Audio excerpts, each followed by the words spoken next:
What's up, friends? It's Full Fire Core. Oh boy. So right here we have the mons that are dropping down from Ubers to OU to get tested inside of their recent DLC. So tomorrow, which is when the DLC is going to drop, all these mons that were previously Ubers, or a few of them, they got tested. These are the results of the test and who voted for the specific mons to stay in Ubers or go to OU. Now, this is kind of just happening because they like throwing these mons instead of like a pot, waiting for the whole DLC thing to stop, and then they change these mons according to the usage that they had during that quick period. This quick period is going to be like 7 days, so the 22nd or the 23rd to the 1st of November, and then that is going to result in the actual tiering of the mons. So if they're used like below 4%, they get put inside of UU, and then just progressively lower into PU, all that kind of stuff. But let's take a look at these mons. So Finchinator put this together. He's also a part of the OU Council. They did some cool voting. So the votes are as follows. Galarian Darmanitan, by a majority, every single person on the board of directors, OU Council, voted for him to stay instead of Ubers. Dracovish, everyone voted for him to stay instead of Ubers. Pretty expected. Kieran Black, the legendary man himself, he was OU a little bit inside of Gen 7, but unfortunately, he's actually going to, well, not unfortunately, like, I don't really want to fight him since he's kind of strong. I haven't fought him enough to build an opinion on him, but he's probably going to be pretty strong. But ice types are definitely going to be cool inside of this meta, since we don't really have a good way to deal with Pokemon like Lando at the moment, since Hidden Power Ice is gone forever. But Kieran Black is going to be back down inside of OU by actually one vote, because 4 people, well, 5 people and 4 people. It could have been a tie. I don't know how ties work though. Melmetal, everyone except Lopunny Kicks. Magearna, everyone voted for him to stay inside of, or come back down to OU. So we have Melmetal, Kieran Black, and Magearna are all going to be chilling back inside of OU for a little bit, which I'm excited about.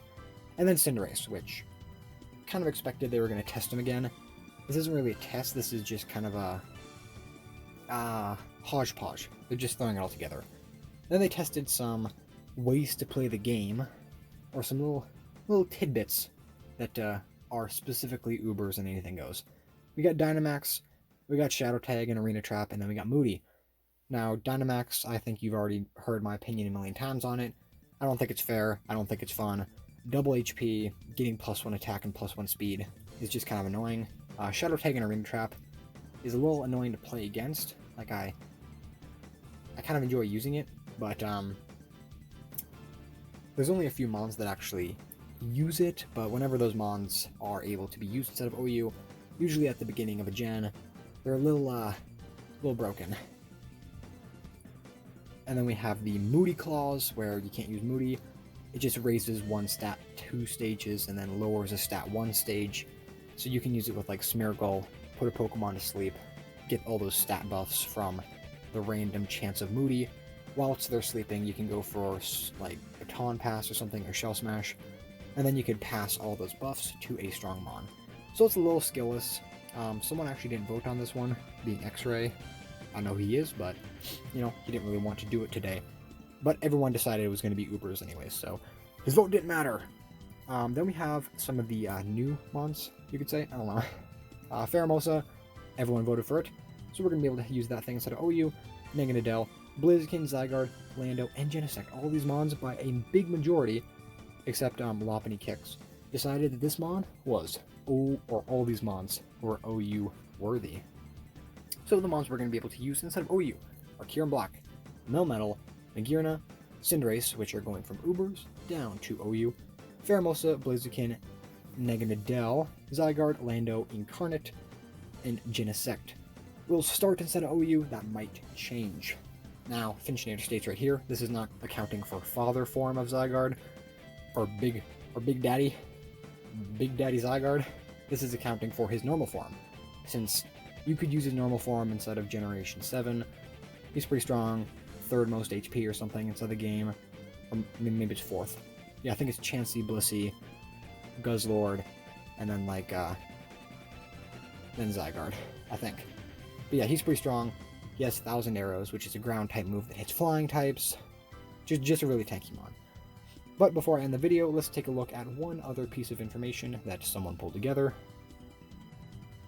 And that is a spreadsheet for all the new mons that are going to be put inside of specific roles. So we have like the utility roles, the new mons that can like set spikes or toxic spikes or all that kind of stuff. The new rapid spinners, new cleric mons. This kind of just gives a good feel of what these mons can do and what these mons will probably do.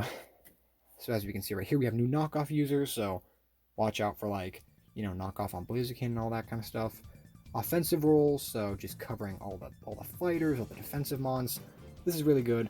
I've actually built some teams before the DLC came out by following this, so I can account for, the physical attackers. If I have a Pokemon that's a physical attacker, probably want it to have, a speed stat to counter some of these new physical attackers that are coming out, since I have a feeling people are going to be using those quite a bit. But yep, you guys should definitely take a look at this. I'll pause whenever you want on this video, and just, take a look at it. Nothing too insane, but you can find this on Smogon if you want to. So we have the walls, the pivots. I've already had a video covering all these mons and their new abilities. I think the only takeaway you guys should know is this mon right here. Tornadus Therian form is going to be absolutely broken due to his recover ability or regenerator ability and heavy duty boots. So hopefully he doesn't destroy the meta. But if anything, this is still really cool to look at.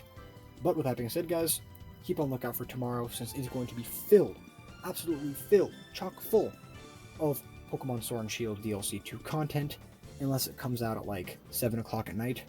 If that's the case, unfortunate.